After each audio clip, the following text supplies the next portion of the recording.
Ia nabi kekayaan saking Boko Lurah Asli Jiwa Jawi Maksudnya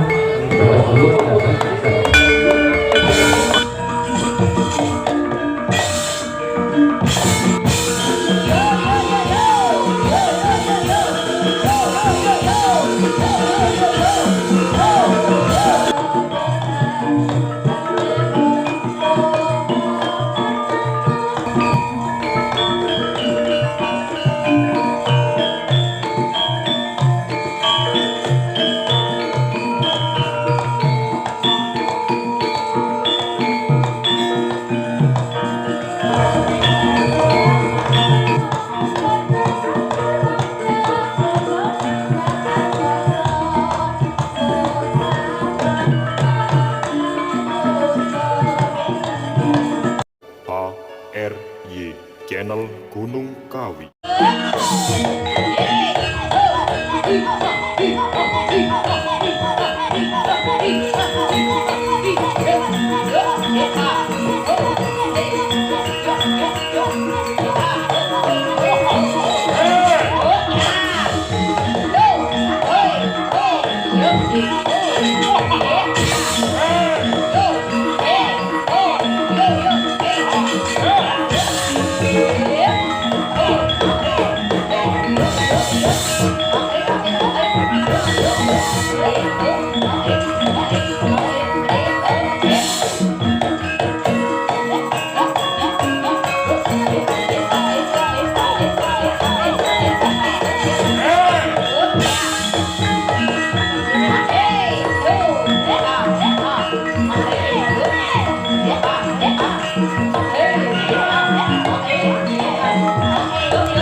Leng-lenging driya mangun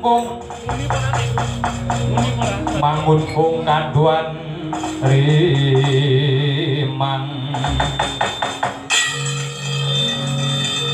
lir leno tanpa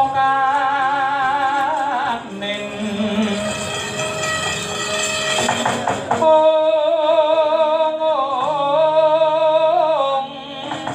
yen tan tulusa Sang Hyang Utama Sang Nata Udawa wis nyohang rerepa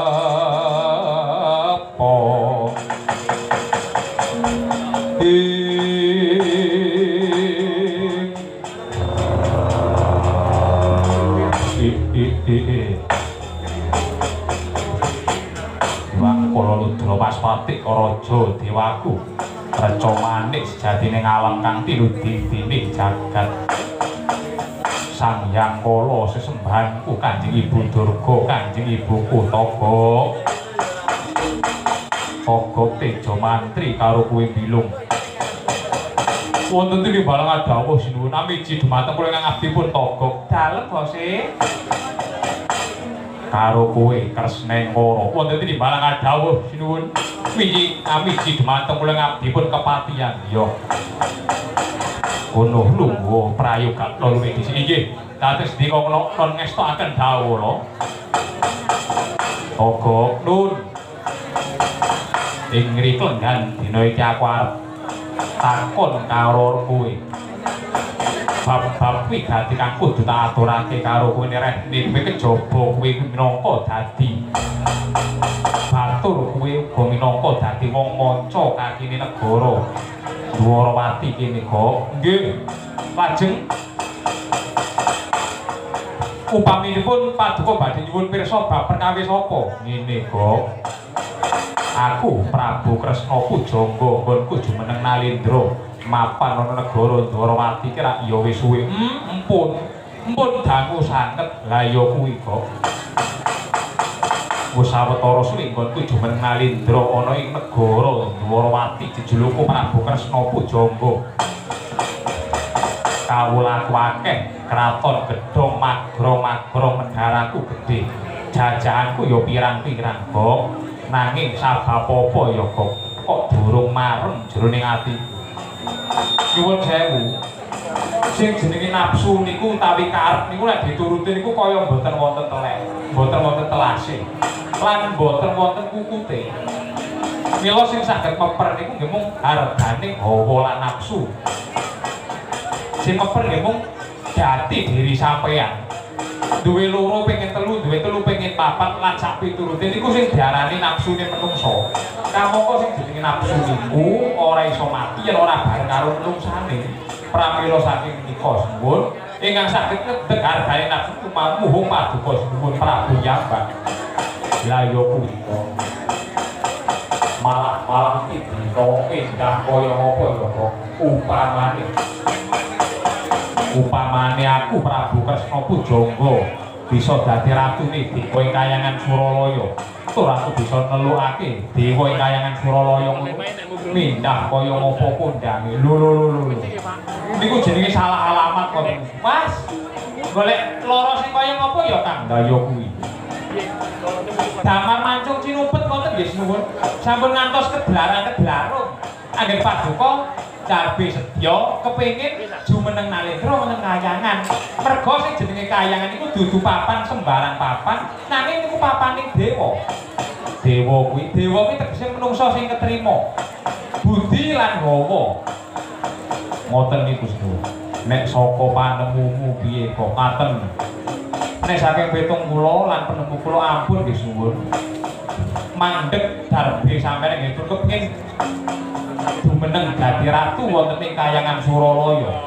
Kok nun.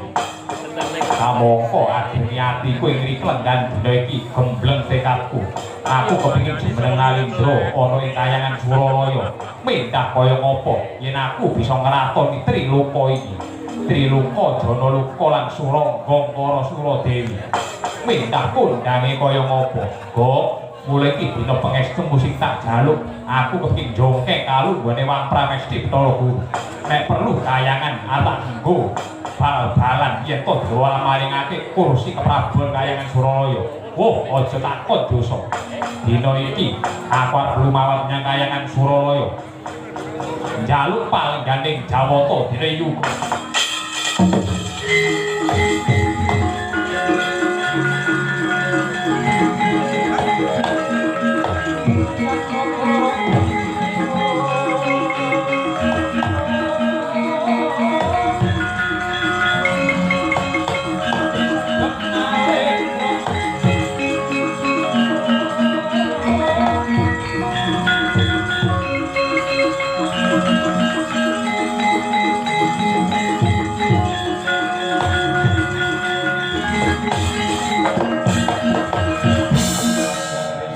terang urinan kulu kinempit kempit duh sangrek naning hawono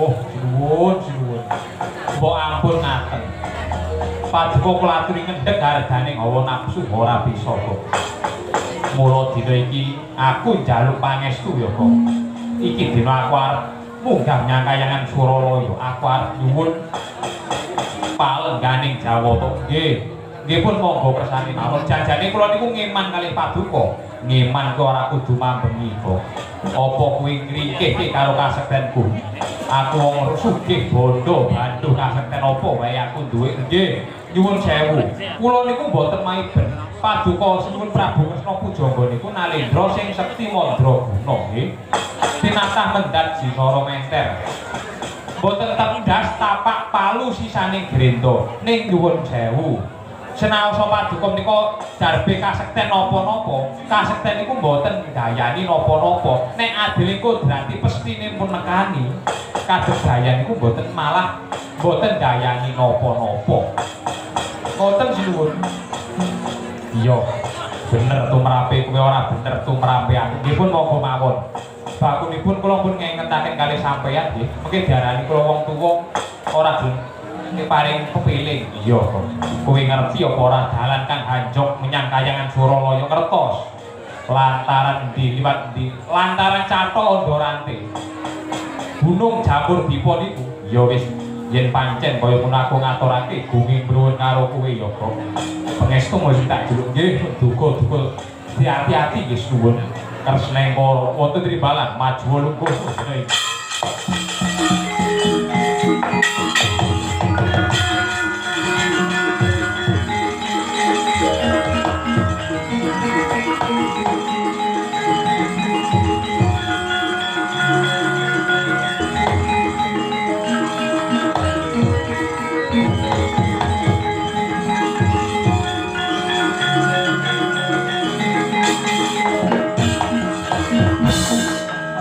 Ratu Tomo Patihe patiluwe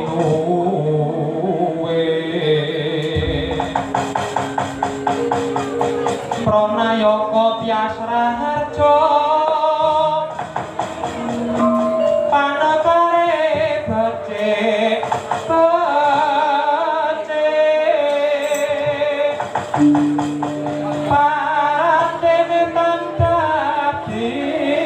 paliasing kala Bandung beda-beda ardane wong sak negara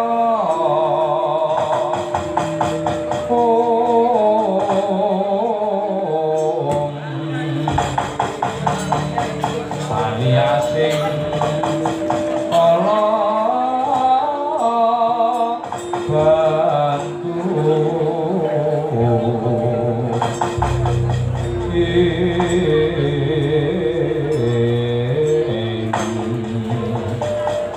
wonten Trimbalan dawuh sinuwun paduka miji dhumateng kula ingkang abdi kepatihanipun Kresnengkara ya ing mriki lenggan dina iki wis ora usah dadak aku ngenteni lan baleni apa dadi aturku Kresnengkara dina iku kirapna para wadya bala saka negara Dwarawati reklamrik brukat kipul gajah lar singa barong munggah menyang Kahyangan Suralaya sing wigati jongkeng palengganing Bathara Guru yen nganti Bathara Guru ora maringake kursi gading keprabot Kahyangan Suralaya aku dhewe sing nyandingi kridha iye dateng sedika ngestaken dawuh mundhang teka padatan kang wis lakon kirapna budal dene iki iye kepareng kula Jayadaya pamit kula badhe pamit pejah kowe ora tak kongkon mati ning tak kongkon sing ati-ati tak pranggal Bujaraja prikasembadan sedyamu sang patih sigra anata baris nyawiji kumolong dampyak ragut lampahe dinarung rapya watanakate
gancang gegono temang sirna sinapu dene soroting sang hyang surya ingkang lagya manjer nedeng tengangi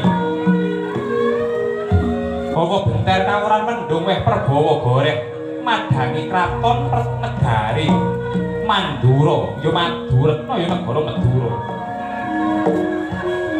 lah sineta kang mapan wonten negari Mandura lah punika wenane dijuluk Maha Prabu Sri Baladewa ya Kakrasana ya Karsana ya Wasi Jaladara ya banteng ing tanah Jawa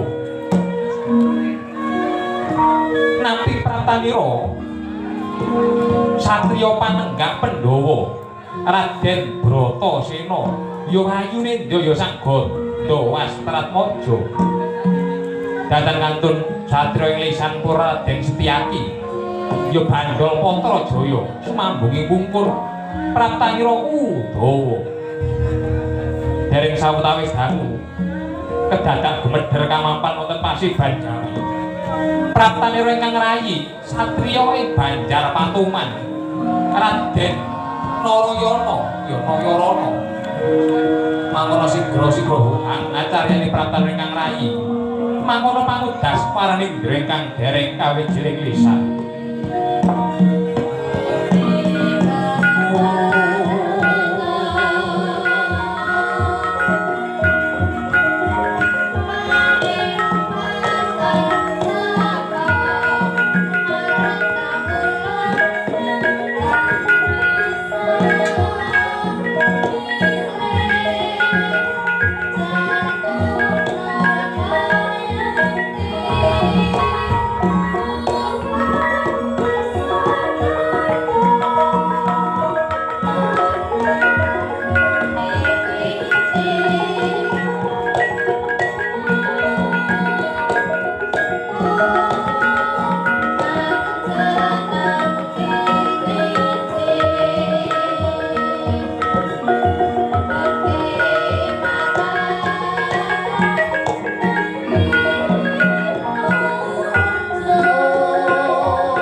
sak sedyane tansah dadya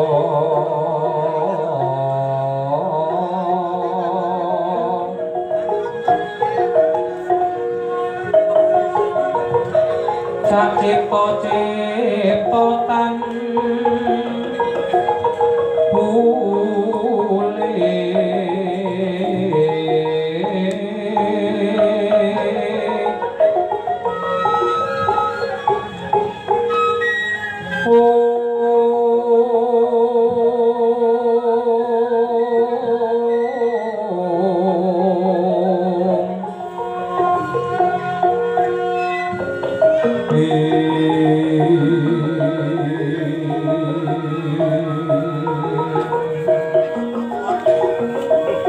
Bro. Kang raton-raton rantas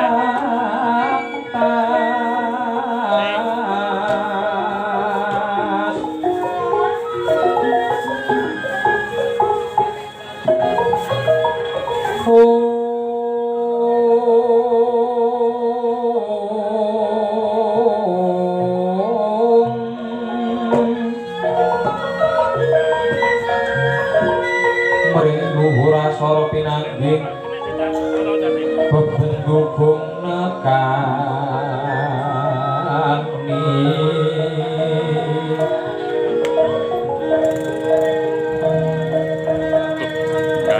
pungas pingkan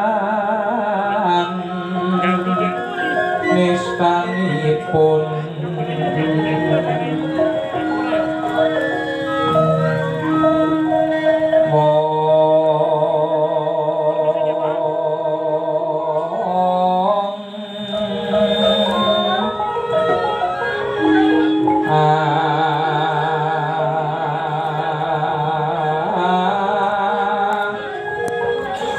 Gungnis gungiro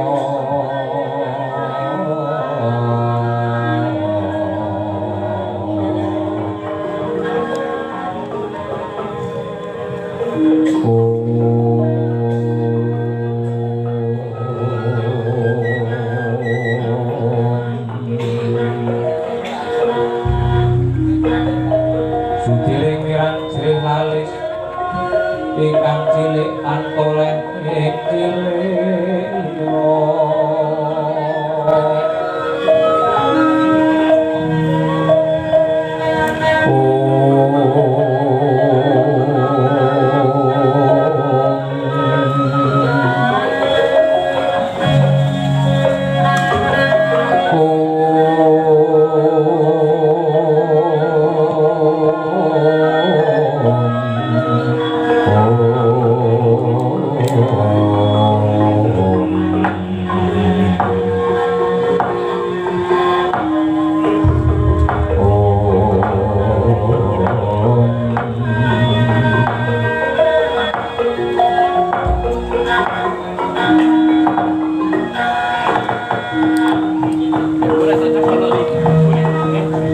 Puncare wong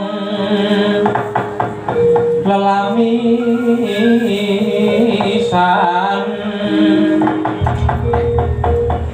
ucape tan terus ing ati pomo kembang-kembang sembojo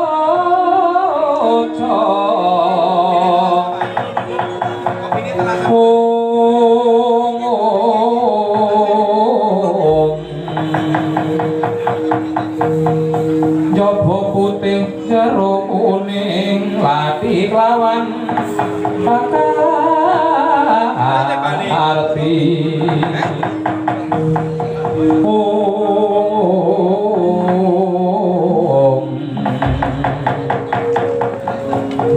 sayekti noranya wiji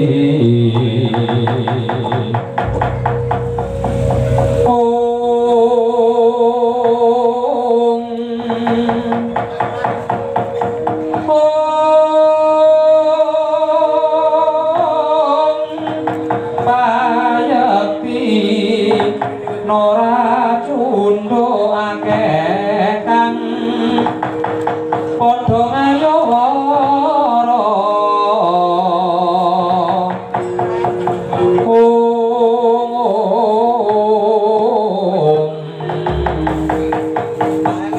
rebut ngarsa darbe milik sapa Cidra Wahyuning sirna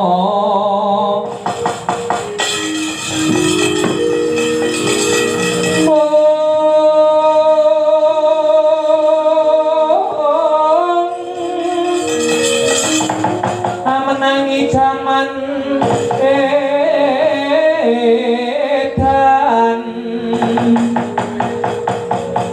ewoyo ing pambudi melu edan ora tahan yen tan melu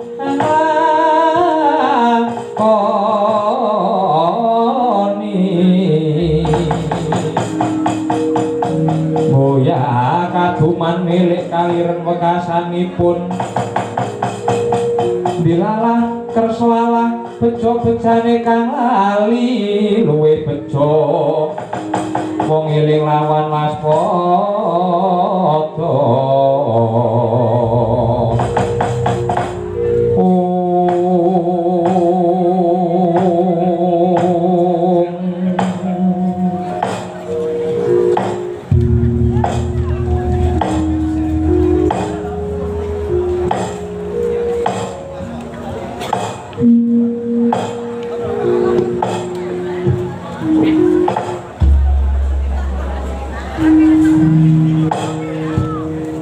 jagat dewa jagat pangestunggara yang sukma mangadil luwih muga tansah ngayomana panjenengan ningsun kulawarga Sentana mandhape para kulawarga Gunung Praja Mandura puji syukur kang jero kunjuk ngarsane dalem Gusti Kang Maha Suci satemene donya iki ora ana barang kang asipat suci ya mung kejaba Gusti Kang Maha Agung pribadi tur ora ana kang wajib sinembah kejaba Gusti Kang Maha Agung ya Gusti Kang Maha Suci sak utusane pisan ndak waspadake Kang Praton Negara Mandura kaya yayi kuwi Banjar Patuman adiku Narayana di bagya satekamu Negara Mandura Narayana inggih Koko Prabu inggih berkah ping sepadu Koko Prabu Mandura Koko Prabu Baladewa Raharja pisuwan kula mboten langkung sungkem ing pangabekti mugi kunjuk sandhap padha paduka Koko Prabu Baladewa adalah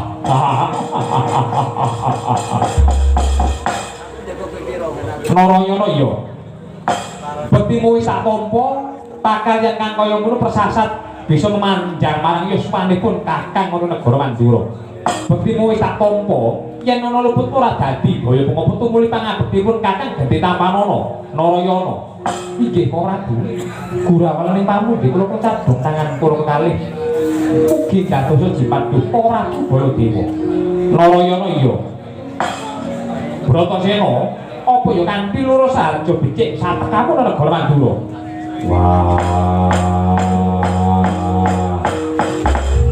labrang Baladewa kakangku antuk pamujimu Raharja Petaka ora liwat bektiku Tampanana Baladewa kakangku wah dalah Bratasena ya bektimu wis sak tampa yen ana luput ora dadi baya apa tumuli pangabektipun Kakang Genti Tampanana tak gegem tak pundi-pundi kumpul lan aji jaya kawijayan labrang Baladewa kakangku Bratasena iya Setyaki apa padha kanthi urus Raharja tekamu iki ora duwit pikantuk berkah pangestu paduka Raharja pisuwan kula aturaken pangabekti mugi kunjuk duh Koko Prabu Baladewa ya wis tak tampa yen ana luput ora dadi kaya ngopo pangabektinipun Kakang Tampanana inggih kula tampi tangan kula kalih mugi dados jimaduh Koko Prabu Baladewa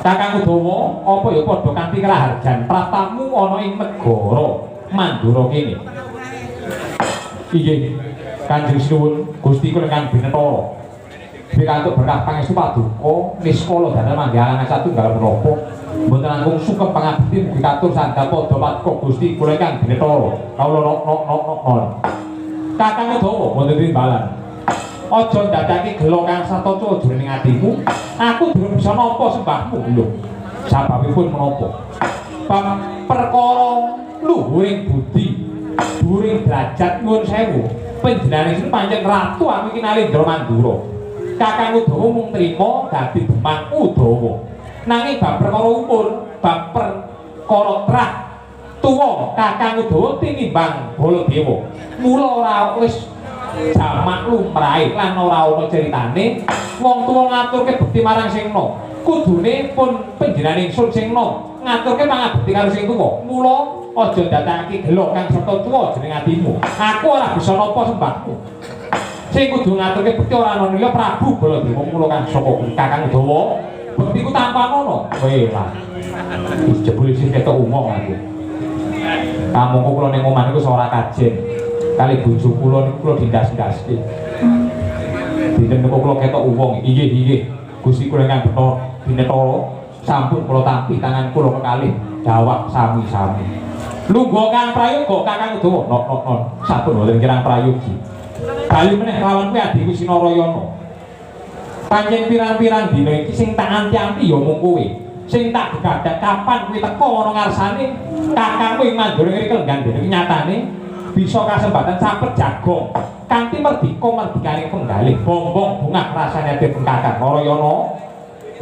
Koko Prabu inggih ngaturaken gunging penuhan tanpa upami dening napa Koko Prabu tansah ngrangu-ngrangu rak pratan pun ingkang rayi ing Banjar Patuman kejawi saking menika Koko Prabu nuwun monggo paduka kula aturi paring dawuh kula ingkang rayi sampun ngangkulna jangga ning ngelingaken karo nampi dawuh ingkang rumetah paduka Koko Prabu Baladewa nggih sapating sun tumiling angulati puspita medmendan kang warni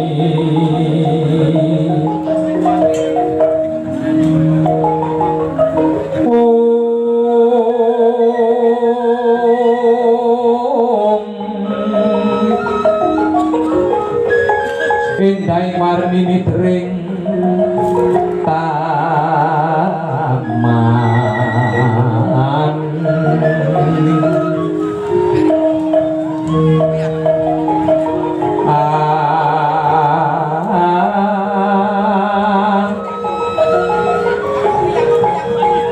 non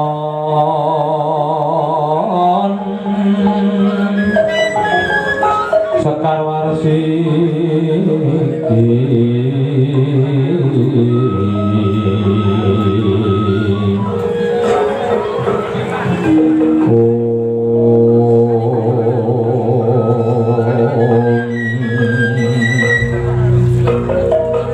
menyuting tias boyoto jatuh kromo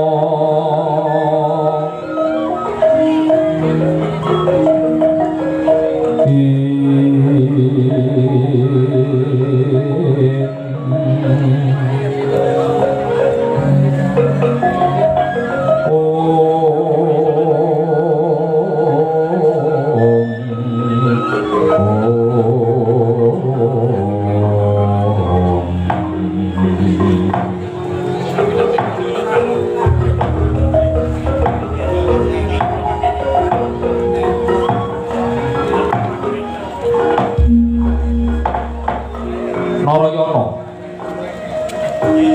sadurungipun Kakang dina iki pun Kakang matur sing akeh-akeh kang wigatine aku ngandhan-ngandhani nuturi karo kowe ora kok tegesipun Kakang iki tumawa utawa pun Kakang iki sombong pun Kakang wani nutur karo kowe babar pisan ora nanging tak jaluk siadi kudu merdika rasamu ya Di rene pun Kakang iki minangka dadi wakile Kanjeng Rama Swarga Basudewa kang wis murut ana ing jaman kelanggengan kejaba aku kakangmu aku ya wakile bapakmu rene aku iki dituwake ana negara Mandura lah kewajibane wong tuwa kuwi tutur sembur kang sarta umur tutur kuwi tegese gelem ngandani kang tundane hancok mrika utaman supaya brayat Mandura tedhak tur Mandura kabeh bisa urip kanthi guna tumrape wong liya kang hancok men margane kautaman lan katentreman kuwi jenenge tutur sing angka loro sembur tegese sembur adas sing lara dadine waras sing ruwet dadine tuntas sing angka telu kejabane wajibe wong tuwa tutur sembur sing pungkasan umur tegese kudu bisa ngrabuk kang satu paling pambombong supaya tedhak turun putra wayahe kabeh tansah ora mayang mentole nindakne dharma duweni jati diri ora mung rubuh gedang mubyuk-mubyuk tawon kang kalbu Mula sak bisa-bisa tak tindakake pun kakang netepi darmani ngasepuh. Tutur sembur kang sarta umur sak bisa-bisa tak tindake karo Siadi. Kejaba saka kuwi pun kakang tak crita luwih dhisik ya Di. Anane pun kakang gelem ngandani, pun kakang gelem matur karo Siadi. Pun kakang iki tuwa, sadurunge tuwa pun kakang dadi enom. Yen kowe durung tau dadi pun kakang, ning yen pun kakang wis tau dadi kowe. Utawa tembunge sing enom kuwi durung tau dadi tuwa, sing tuwa wis tau dadi enom, mesti jembar segarane. Akeh bab perkara lalakon kang wis dilakoni. Ngene. Nalika pun kakang isih dijoko, pun kakang isih enom, pun kakang isih Kakrasana. Sengkut gumregut nggonku yuga brata laku priyatin. Pun kakang nalika semana dan isih enom, wis tau tate madhep Brahmana ning wana Rewantaka, dijuluk Wasi Jaladara. Sengkut gumregut nggonku yuga brata laku priyatin. Satemah pun kakang nampi praptane Hyang Bathara Brahma. Pun kakang diparingi pusaka piandeloro Nanggala lan Alubara. Satemah pusaka sakloron kuwi kena tak nggo sikep kandele mapan ana negara Duwa Mandura. Lah yen to kaya mengkono wae Yai. Coba digagas nganti kandhas sakjroning tias. Samubarang apa wae kuwi bisane ginayuh ana jagat iki amun aku wujuding tapa brata tapa priyatin. Ngurang-ngurangi kesenengan, nindakno lelaku. Apa kuwi gawe wujuding pangkat, apa kuwi gawe wujuding bondo donya, kamulyan kanugrahan. Nanging ora ing tambaran ulir budi, mulur nalar kang sarta hamiwir pikir, satemene racake ora bisa langgeng. Kae lho akeh para tuladha akeh conto. Para-para sing kepengin gone jumeneng dadi ratu, ning ora gelem mulir budi mulur nalar kang sarta miwir pikir. Sak temene sing jenenge derajat iki bisa cat kuwi bondo bisa lunga. Nadyan menungso iki diparingi penguripan, menungso wis diparingi kanugrahan.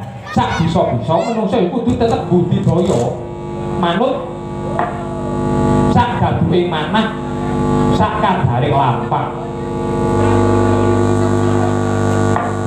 Nadyan to menungso iki wis diparingi penguripan, diparingi kamulyan. Gusti Hyang Maha Gesang ora bakal miwiti ndadekake menungso urip supaya tentrem yen ora diwiwiti menungsane. Kejaba saka kuwi Kresna saapi-apike wong kuwi yen to piguna tumrape wong liya. Lah ngene sing arep tak kandhake karo kowe. Yen to kowe durung bisa dadi wong becik, paling ora aja wegah, tetep sinau marang tumuju dadi wong sing apik. Lah nikmate dahar kuwi ya mung mapan ana ing rasa luwe. Segere banyu kuwi mapan ing rasa ngelak. Yen ngono jebul dununge rasa marem ki mapan ana ing rasa panarima. Lan wong sing paling sugih kuwi dudu wong sing sugih bondo bandu. Nanging wong sing paling sugih kuwi ya wong menungso sing bisa duweni rasa cukup. Kuwi Narayana. Yen tetepe sing jenenge jagat kuwi sipate suci. Sapa sing nandur kuwi bakal munduh. Sapa sing ngutang mesti bakal balekake.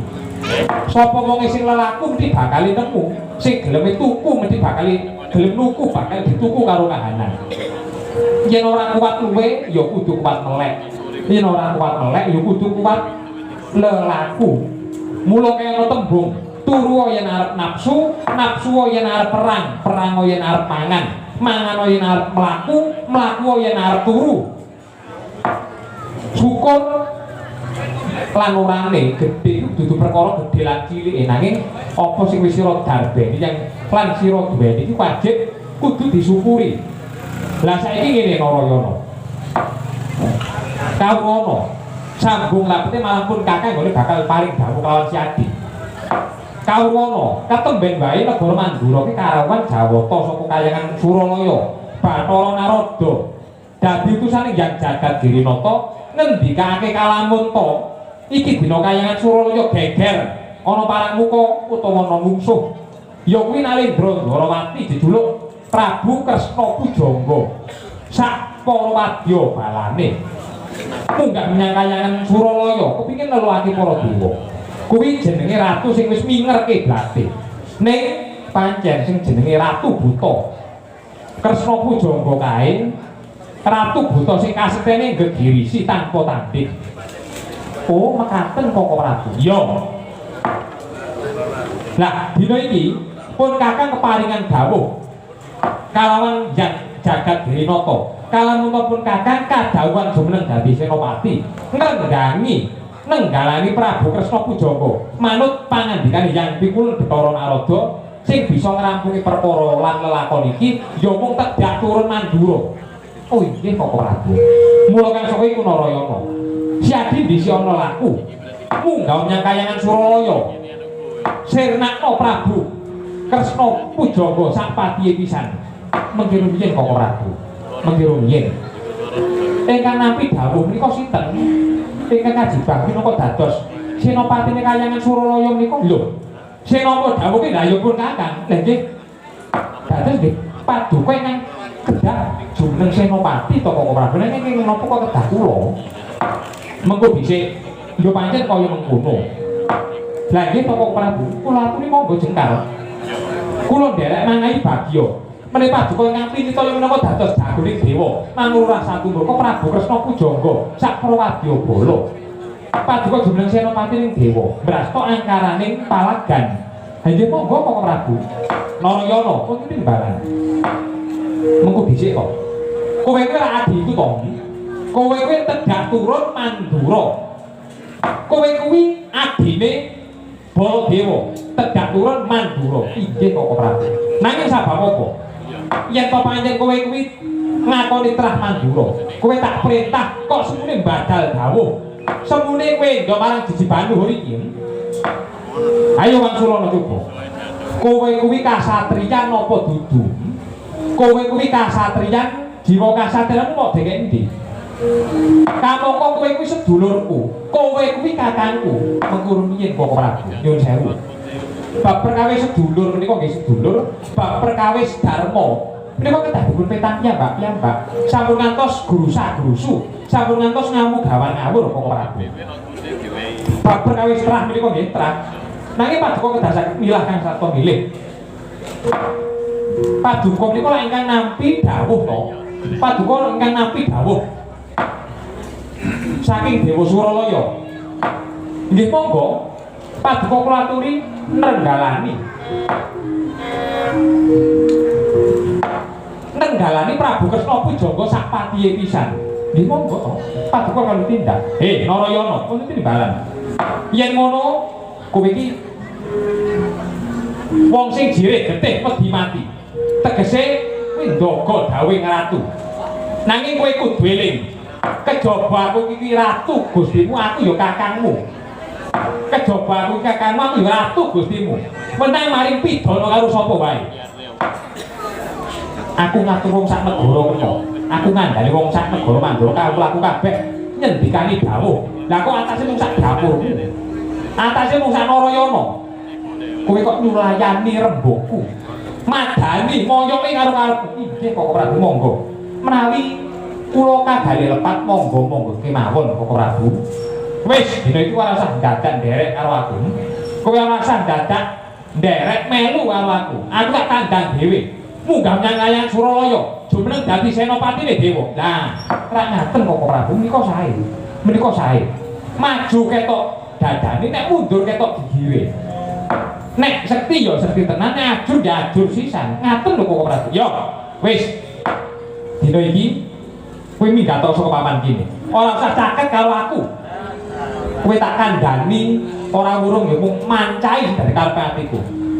Malang-malang perbatang mentang-mentang kaya gendewa. Ora gelem manut ngrojoki karepe Prabu Baladewa. Dina iki kowe minggato saka papan kene. Ora usah caket karo aku. Inggih kok Prabu. Menawi tetelo mekaten, paduka kula aturi nyekseni dhateng aturipun pun Narayana. Wiwit dinten menika kula badhe sumingkir saking negari Mandura. Kula mboten badhe ngancik bumi Mandura ngantos dinten napa. Nyuwun pamit kok, Pak.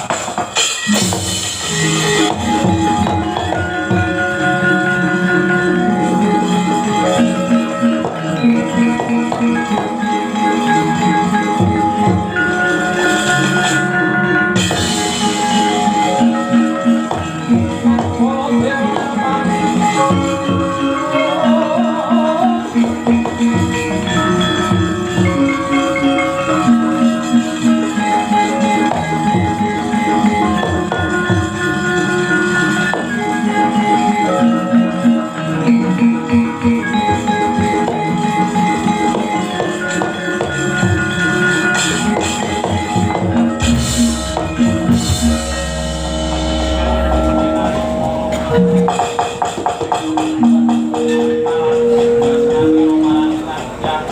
Cina misi nyetrum ya mas nah no lambiku kesetruket mau bolak balik di keparat wiwit biyen mula iki jenenge Narayana madani moyo iki karo karepku ora ngrojo iki karo karepe Prabu Baladewa wo Dawa hei Udawa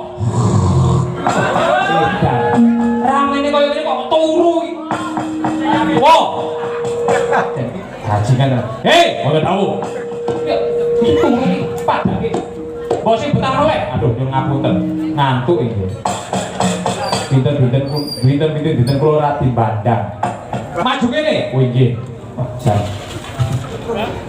peneliti di balan aku arep takon karo kowe Pangsulana sing pertitis reh nirina pantarang ning wengi kowe ora genggang serambut karo adikku Sinarayana iki dina Narayana duweni penemu sing kaya ngono kepiye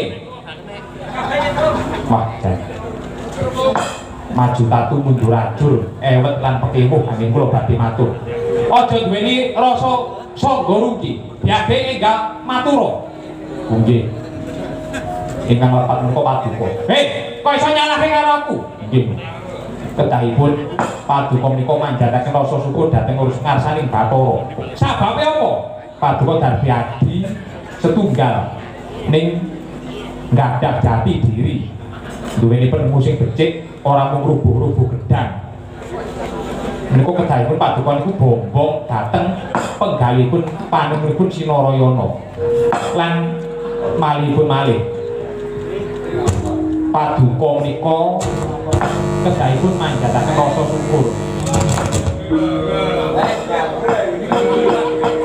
ning nyuwun sewu sing jenenge wong tuwa niku bola-bali ya mung sing jenenge wong tuwa niku njaluk sabendere dhewe dikapalang ana mlumpat karanten ana berot nek kabeh padha goleki benere dhewe ora bakal rampung perkarane iki ya tunggale Narayana iki yak dene kowe getek gatuk pitak jempol ngetek serangga nebu sauyut ya ngono apa ora oh dadi cetane ngono aku ngerti gegambarane atimu kowe sengit gelo atimu adikku Narayana tak tundha minggat yen pancen iki dina kowe arep nyusul karo adikku Narayana kowe ora nrimake adikku Narayana tak tundha saka negara Ngalengka saka negara Mandura kowe minggat to minggat Mandura tanpa Baladewa tanpa Udawa tanpa Narayana iso ngadeg gegeg ladalah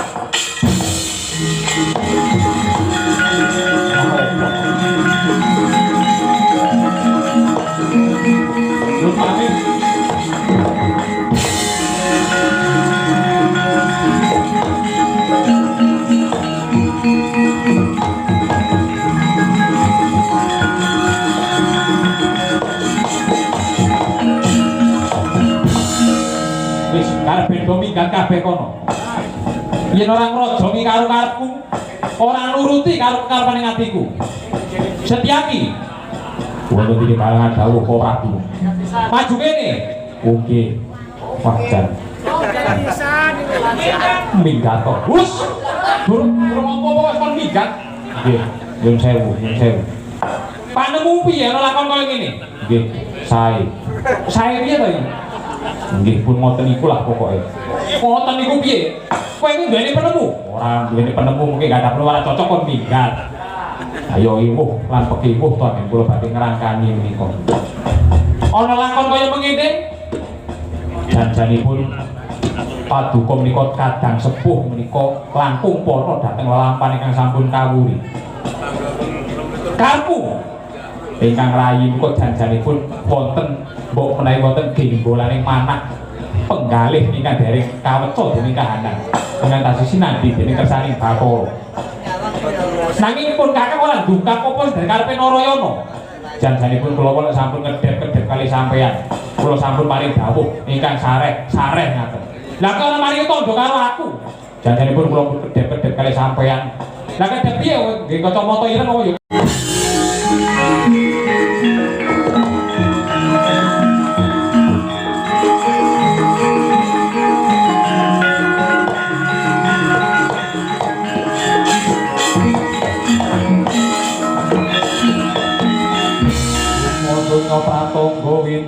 ya tamon-namon lir gumampang maletik mancolot putu sing sewang ulun lamat lamat wah adalah Bratasena kadangipun Kakang Yayi ngaturake gunging nuwun kantan pungpung sawise siadi matur kaya mengkono dumadaan padang trawangan rasane atinipun Kakang nyumurupi ature siadi boleh bakal biyantu malah bot repotipun Kakang ibu sapodo-podo ya wis yen pancen kaya ngono Setyaki untuk dirimbalan kowe ya kudu saguh sabiyantu malah bot repotku lho ya kalau tanpa ropo kowe iku ya tegak turun nang gula atmajane paman Setyajit iki ora Bu rawi-rawi lantas badhe kula tindakaken derek minangka dados jagune dewa ya yen pancen kaya ngono sadurunge siadi karo pun Kakang budal nyang kayangan Suralaya iki dina bubarno kang padha nyantuke kok ayo padha manjing ana ing sanggar pamujan minta mringarsaning Bathara manjatake rasa syukur mringarsaning Gusti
lho. Kalem-kalem doyong. Karo ben dibenakne vokale dalange aku bolak-balik nyetrum ya ampun iki. Duwe utang apa tak aku jina sama iki? Aku mau setrum ora ngajar. Wah, dandut ket mau rada gedhe ya setrume. Lah iya. Apa ya kelakon sungi ado karo pik lambeku. Lah iya. Karo ben dibenakne sik wah cilaka nek nyetrum terus iki. Ah iya lho. Nggih ya.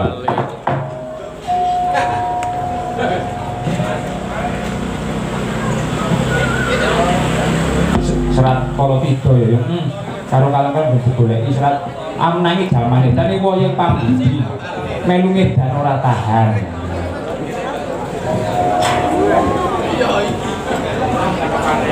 harus ngedan ora tahan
iki mau kowe karo aku wis ngaturi tetembangan ya kuwi sinom.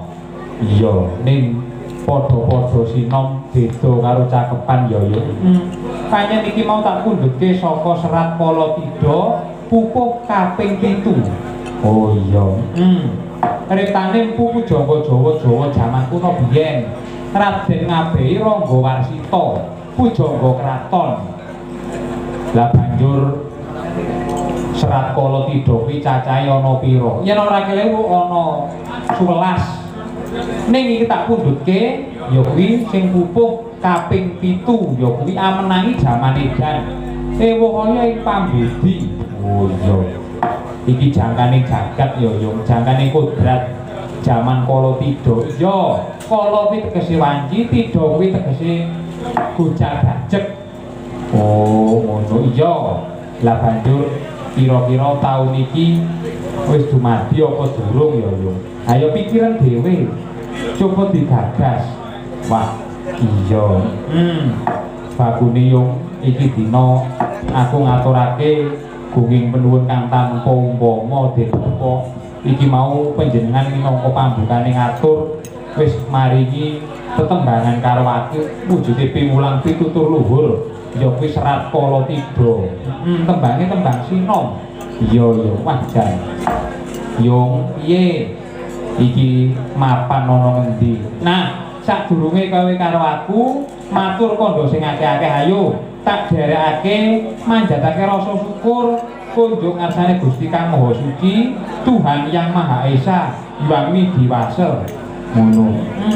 Elinga ya nok teng kliwering kahanan mubak musik ing swasana ku mrembyaing tangan jakaing suku kedaling laju jaring napas kedeping mripat kabeh mau peparinge saka Gusti Allah sing kowe karo aku wajib untuk mensyukuri. Wah iya tur pangeran mirsa paring dawuh lantaran kitab suci lain sakartum la hidanakum wala ing kafartum ina adabila sadid wedine sapa wong sing gelem nyukur nikmating sun sayekti sun tambahi kanikmatane lah kosok barine sapa wong sing ora gelem nyukuri sapa wong sing nikmating sun siksa yang amat sangat pedih akan menimpa pada dirinya. Mula sing jenenge ngendikane sesembah sesepuh biyen susukur kuwi ngedohke sesuker dudu sesukure sandangan ning sesukure raga. Mula syukur kuwi ngedohke sesuker. Wah iya. Tur bengi iki awake dhewe dasare sing dianti-anti wis dadi bukti sing ditunggu-tunggu wis lumaku nggone ngestu padha dawuh timbalane kepunden. Iya. Iki kelakon sowan meneh ngadep keliran ana ngendi yo. Wah, ora ning endi kok no iki awak dhewe kelakon sowan ngadep keliran meneh ana ing ngarsane para sesepuh pini sepuh pepunden warga masyarakat dulur-dulure awak dhewe sing mapan ana ing ya kuwi Desa Karangrejo utawa Krantil, Kecamatan Kromengan. Wah, iya iya iya. Wondene wigatine bengi iki apa yo? Kok gelar kelir gantung gamelan denengake wayangan awan nganti bengi iki ora ana liya nyukuri nikmate Gusti kang wis diparingake marang awak dhewe, kang wis diparingake marang umat lantaran nikmate bumi. Mula tembunge ya kuwi bersih desa utawa sedekah bumi. Keneng apa kok bumine disedekahi? Ya karepen saya berkah lan berkahi. Keneng apa kok dislameti? Ya ben karepen slamet. Nulak sengkala lebur sengkala. Kala sing bakal tumeka aja nganti tumama, kala sing wis tumeka ambrasa bumi sapitu aja nganti nggura godhong lawan warga masyarakat kang mapan ning desa Karangrejo kene. Wah, iya ya ya. Tembung Islame kena diarani sedekah bumi utawa bersih desa. Reresik desa sing gresiki ora mung laire nanging uga batine, ora mung jabane nanging uga jerone. Wah, iya ya ya. Iya pancen sing duwe adat iki ya mung adate wong Jawa wae. Ora ana wong liya sing duwe budaya iki kejaba awake dhewe ya mung wong Jawa. Wah, iya. Ngaturake gunging penuwun kang tanpa umpama ya iya. Keneng apa kok